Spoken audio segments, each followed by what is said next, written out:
വിഷുവിന്റെ രാത്രി പിന്നെ അവര് പടക്കം പൊട്ടിക്കും, നേരം വെളുത്താലും പൂത്തിരി കത്തിക്കും. കത്തിച്ചിട്ടല്ലേ എങ്കിലല്ലേ നമ്മള് വിഷമുണ്ടാകേണ്ടത്. അപ്പുറത്തെ വീട്ടുകാരനായ ഒരു ഹിന്ദു അവന്റെ വീട്ടിൽ പൂത്തിരി കത്തിച്ചില്ല നിൽക്ക, അപ്പച്ചി പോയി തട്ടി നോക്കണ്ടേ എന്ത് പറ്റി? അപ്പൊ പറഞ്ഞു എന്ത്? നമസ്തേ. നമ്മുടെ റഹ്മത്തുള്ള കാസ്മി ഉസ്താദിന്റെ ഒരു പ്രഭാഷണ വീഡിയോ ഞാൻ കണ്ടു. ഒരുപാട് മനസ്സിന് കുളിർമ കിട്ടിയൊരു വീഡിയോ ആണ്. കാരണം 1976 ജനിച്ച ഞാൻ എൻ്റെ ആ കുട്ടിക്കാലത്ത് ഇദ്ദേഹം പറയുന്ന പല കാര്യങ്ങളും എൻ്റെ മനസ്സിലേക്ക് കയറി വന്നു. അത് ഞാൻ ഈ വീഡിയോന്റെ കൂടെ ഷെയർ ചെയ്യാന്ന് വിചാരിച്ചു. കാരണം എന്റെയൊക്കെ കുട്ടിക്കാലത്ത് മതങ്ങൾക്കപ്പുറത്തായിരുന്നു ഉത്സവങ്ങൾ.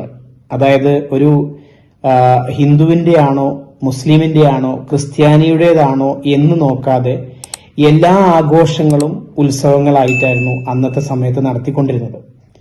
എല്ലാവരുടെ ഉത്സവങ്ങളിലും എല്ലാവർക്കും സന്തോഷം ഉണ്ടാവുമായിരുന്നു. ഞാൻ പെരുന്നാളായിക്കോട്ടെ, ഈദ് ആയിക്കോട്ടെ, വിഷു, ഓണമായിക്കോട്ടെ, ഇത്തരത്തിലുള്ള എല്ലാ സാഹചര്യത്തിലും നമുക്കത് അയൽവാസികളെ കൂടെ ഭക്ഷണം കഴിക്കാനും നമ്മുടെ ഭക്ഷണം അങ്ങോട്ട് കൊടുക്കാനും ഇങ്ങോട്ട് കിട്ടാനും ഒക്കെ ഉള്ള ഒരു ആഗ്രഹങ്ങളും കാര്യങ്ങളും ഉണ്ടായിരുന്നു. ഇതിൽ കുറച്ച് കാര്യങ്ങൾ ഞാൻ എൻ്റെ കുട്ടിക്കാലത്തുള്ള കാര്യങ്ങൾ ഞാൻ അവിടെ ചേർക്കുന്നുണ്ട്. കാരണം ഞങ്ങളുടെ വീടിന്റെ തൊട്ടടുത്തുണ്ടായിരുന്നത് മാളുമത്താത്തയാണ്. മാളുമത്താത്തയ്ക്ക് 2 മക്കളാണ്, ലത്തീഫാക്കയും ഉബൈദാക്കയും. ഉബൈദാക്ക മൂത്തത്, ലത്തീഫാക്ക ഇളയത്.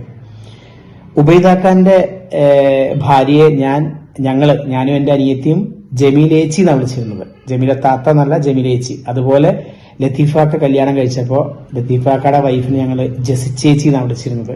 അവരുടെ മക്കള് നമ്മുടെ വീട്ടിൽ വരുമായിരുന്നു. അവരെവിടെയെങ്കിലും പോകണമെന്നുണ്ടെങ്കിൽ നമ്മളുടെ വീട്ടില് മക്കളെ ആക്കിയിട്ട് അവർ പോകുമായിരുന്നു, ചെറിയ കുട്ടികളാവുന്ന സമയത്ത്. അങ്ങനെ മതം എന്ന് പറയുന്നത് നമുക്ക് ജീവിത സാഹചര്യത്തിൽ ഒട്ടും തന്നെ പ്രസക്തമല്ലായിരുന്ന ഒരു സമയമാണ് എന്റെ കുട്ടിക്കാലത്ത് ഉണ്ടായിരുന്നത്. അതും മലപ്പുറത്ത് ജീവിച്ച ഞാന്, മലപ്പുറത്ത് വണ്ടൂര് വെള്ളയൂരാണ് എന്റെ സ്ഥലവും.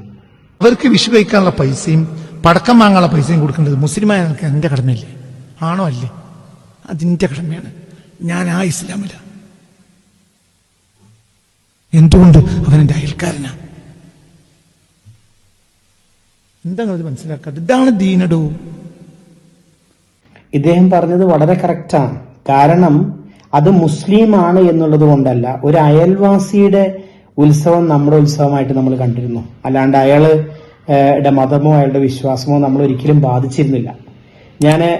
വീണ്ടും ഞാൻ എൻ്റെ കോളേജ് ഡേയ്സും സ്കൂൾ ഡേയ്സും ആലോചിച്ചു. ഞാൻ കോളേജിൽ പോണ സമയത്ത് വെള്ളിയാഴ്ചകളിൽ പള്ളിയിൽ കയറി നിസ്കരിക്കാൻ പോകുന്ന ആൾക്കാരുടെ ബുക്കും ബാഗും പിടിച്ച് ആ നിസ്കാര സമയം കഴിയുന്നതുവരെ MES കോളേജിന്റെ പള്ളിയുടെ അങ്കണത്തിന്റെ മുമ്പിൽ നിന്നൊരു സമയം എനിക്കുണ്ട്.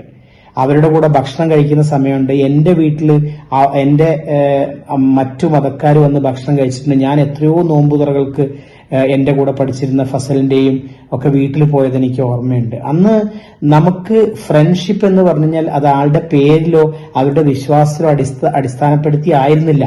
നമ്മുടെ ഇഷ്ടങ്ങളും നമ്മുടെ അനിഷ്ടങ്ങളും ജസ്റ്റ് ലൈക്ക് ഏത് മതത്തിൽപ്പെട്ടാലും ഒരേപോലെ ആയിരുന്നു. നിങ്ങൾക്ക് പറഞ്ഞ് മനസ്സിലാവുണ്ട്. നിങ്ങൾ വെറുതെ തലാട്ടണ്ട, സൗകര്യമുണ്ട് തലട്ടെ. നിങ്ങൾ അടുത്ത ക്ലാസ് വന്നോളൊന്നും എനിക്കില്ല. എന്റെ ദീൻ ഇങ്ങനെയാണ്. മനസ്സിലാവണില്ല. എനിക്ക് സത്യമായിട്ടും ഈ പറഞ്ഞ കാര്യം റിലേറ്റ് ചെയ്യാൻ പറ്റും. കാരണം ഞാൻ ഇന്നേ വരെ ശബരിമലയിൽ പോയിട്ടില്ല. പക്ഷെ എനിക്ക് ഭയങ്കര ഇഷ്ടമാണ് ശബരിമല അയ്യപ്പന്. ഞാൻ പ്രാർത്ഥിക്കാറുണ്ട്, എന്താ പറയാ, മനസ്സൊരുക്കി പ്രാർത്ഥിക്കാറുണ്ട്. ഞാൻ ബീഫ് കഴിക്കുന്ന ആളാണ്. പക്ഷെ എന്റെ വിശ്വാസം ഇതിനെ കോട്ടം തട്ടിയിട്ടില്ല. കാരണം ഞാൻ ഒരിക്കലും വിശ്വസിക്കുന്നില്ല എന്റെ ഭക്ഷണം എന്റെ വിശ്വാസത്തിനെ മാറ്റിമറിക്കാൻ പറ്റുന്നു. ഞാൻ ബീഫ് കഴിക്കും, ഞാൻ പോർക്ക് കഴിക്കും, ഞാൻ ചിക്കൻ കഴിക്കും, ഫിഷ് കഴിക്കും, ഞാൻ ഒരുപാട് ഭക്ഷണങ്ങൾ കഴിക്കും. പക്ഷെ അതോടൊപ്പം തന്നെ എന്റെ വിശ്വാസവും എന്റെ അടിസ്ഥാനപരമായിട്ടുള്ള എന്റെ എല്ലാ ആശയങ്ങളും ഞാൻ നിലനിർത്തുന്നുണ്ട്. അതായിരിക്കണ്ടേ നമ്മളുടെ വിശ്വാസം. അല്ലാതെ നമ്മൾക്ക് ഇഷ്ടപ്പെടാത്തത് മറ്റവൻ ചെയ്യുമ്പോൾ അത് തെറ്റാണെന്ന് പറയുന്നത് എവിടുത്തെ ദൈവവിശ്വാസമാണ്, എവിടുത്തെ നീതിയാണ്, എവിടുത്തെ മതവിശ്വാസമാണ്?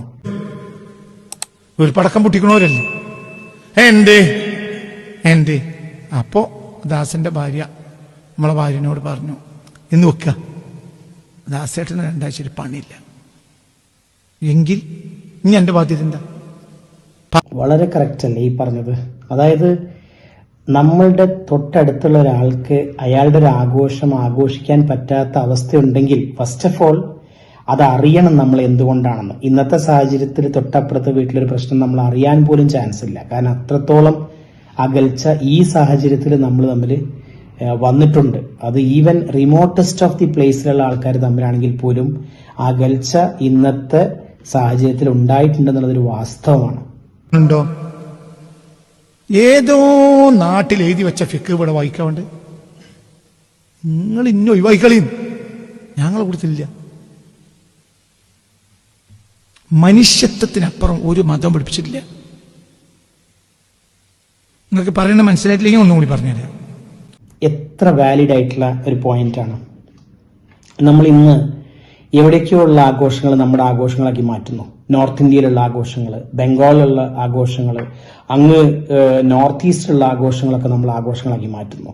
എവിടെയോ ആരോ എപ്പോഴോ പറഞ്ഞ കാര്യങ്ങൾ ഇന്നും കെട്ടിപ്പൊക്കി നമ്മൾ നടന്ന് നമ്മളുടെ ജീവിതം അലങ്കോലപ്പെടുത്തും നമ്മൾ സ്വയം. എത്ര സിമ്പിളായിട്ടാണ് ആ മനുഷ്യൻ ആ ഒരു ട്രെയിനിങ് ക്ലാസ്സിൽ അത് പറഞ്ഞു കൊടുക്കുന്നത്.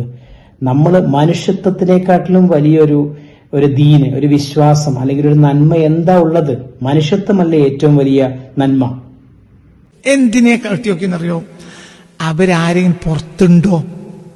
പുറത്തുണ്ടെങ്കിൽ അവർക്ക് വിഷുക്കൈ നീട്ടം കൊടുക്കണം. എന്റെ കയ്യിൽ, എന്റെ ബാഗിൽ അതിന് പൈസയുണ്ട്. ഇപ്പൊ ഞങ്ങൾക്ക് റസൂലുള്ളാഹിനെ വിശദീകരിക്കുന്ന ക്ലാസ് എടുക്കുക. ക്ലാസ് കഴിഞ്ഞ് തിരിച്ചു പോയിട്ട് എന്റെ ദാസന്റെ അടുത്ത് പോലത്തെ 2-3-4 വീടുകളുണ്ട്, ഹിന്ദു വീടുകളാണ്. അവരെ വീടുകളിൽ വിഷുക്കൈ നീട്ടം കൊടുക്കും ഞാൻ ഇന്ന്. എന്തുകൊണ്ട്? അവരെ സന്തോഷം എന്റെ സന്തോഷമാണ്. ഫഅമ്മാ ജാറുൻ മുശ്രിക്കുൻ ലഹു ഹഖുൻ എന്ന പുണ്യ റസൂൽ. അവൻ ബഹുദൈവ വിശ്വാസിയാണെങ്കിലും അവനോട് നിനക്ക് കടമുണ്ട് എന്നാണ് ഹബീബ് നബി പറഞ്ഞത്. അവന്റെ സന്തോഷത്തിൽ പങ്കുചേരുക. നിങ്ങൾക്ക് പറഞ്ഞ് മനസ്സിലായ ഇതാണ് ദീന്. നമുക്ക് അദ്ദേഹത്തിന്റെ ആ സമുദായത്തിലുള്ള ഒരു കൂട്ടം ആൾക്കാരെ ബോധവൽക്കരിക്കുന്നതിന്റെ ഭാഗമായിട്ടുള്ള ട്രെയിനിങ് സെഷനിൽ ആ വയസ്സിന്റെ മെച്യൂരിറ്റിയും അദ്ദേഹത്തിന്റെ പ്രായത്തിന്റെ പക്വതയും നിറഞ്ഞ ഒരു സംസാരം, ഒരു മതവിശ്വാസത്തിന്റെ ഭാഗമായിട്ടുള്ള കൈനീട്ടം മക്കൾക്ക് കൊടുക്കുമ്പോൾ അതിന്റെ സന്തോഷം എന്റെ സന്തോഷമാണെന്ന് പറയുന്ന ആ മനസ്സ്, അതാണ് ദീന്, അതാണ് നന്മ, അതാണ് വിശ്വാസം, അതാണ് യഥാർത്ഥ മനുഷ്യത്വം എന്ന് പറയുന്ന ആ മനുഷ്യന്റെ വാക്കുകൾ ഇന്നത്തെ ജനങ്ങൾക്ക് സ്വീകാര്യമായാൽ, എല്ലാ മതത്തിലും ഇതുപോലെ സംസാരിക്കുന്ന ആൾക്കാരുണ്ട്. അത്തരത്തിലുള്ള ആൾക്കാരുടെ വാക്കുകൾ ഉൾക്കൊള്ളാൻ ഇന്നത്തെ ജനറേഷനും ഇപ്പോൾ ഉള്ള ജനറേഷനും മുമ്പത്തെ ജനറേഷനും സാധിക്കുകയാണെങ്കിൽ നമ്മൾ ശരിക്കും ഇവിടം ഒരു സ്വർഗമാവും. ഒരു പടത്തിന്റെ പേരുണ്ട്, ഇവിടം സ്വർഗമാണെന്നുള്ള. അതുപോലെ നമുക്ക് സ്വർഗമാക്കാൻ പറ്റും. അങ്ങനത്തെ ഒരു സ്വർഗതുല്യമായ ജീവിതം തുടക്കത്തിൽ ആസ്വദിച്ചിട്ടുള്ള ആളാണ് ഇപ്പോൾ ഈ സംസാരിക്കുന്നത്. ഞാനത് തീർത്തും ശരിക്കും പറഞ്ഞു കഴിഞ്ഞാൽ ഒരു 10, 20, 25 മിനിറ്റ് സംസാരിക്കാനുള്ള അത്രയും ആഗ്രഹം എനിക്കുണ്ട്. പക്ഷെ ഈ വീഡിയോ ചെറുതാക്കേണ്ടത് കൊണ്ട് ഞാൻ പറയുന്നില്ല എന്ന് മാത്രം.